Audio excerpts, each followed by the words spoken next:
Kui tuleb tunne sisse, siis ma lihtsalt kirjutan ja nüüd loen selle teile ette.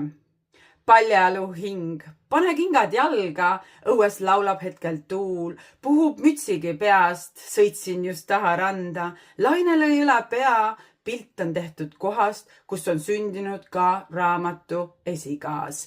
Põnevusega veel veidi ootamist, akna taga kuuleme tuule ilusat laulmist, ahju soojuses loen teiste raamatuid, mõtetes hoian käes oma loominguid, keha võimlemisega üles äratatud ja mis siin hetkel ikka, puhkame ja naudime mereäärset eluranda, pannkoogid, moos ja kohv, küll on mõnus elukoht.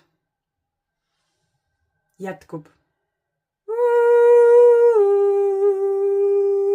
Ümisemine ja laulmine aitab. Kohad, kus ma teen seda, on merelainete hääle taustal, suure maantee ääres autode müra taustal, ise autos sõites ja lauldes, väikeses armsas kollases majas olles, lauldes ja häälitsedes. Erinevad vibreerivad helid toetavad meie olemist hetkedes ja saame nautida ja kogeda veelgi rohkem. Soovin teile kohalolus olemisi ja kirjeldage, mida selles olles tunnete. Kommenteeri siia alla siis kas või ühe lausega, mida oled kogenud kohalolus. Mul näiteks, sulle näited, õnne, soojust, märkamist, hoitust, õnnepisarad, keha lõdvestumisi ja nii edasi. Aitäh, et oled!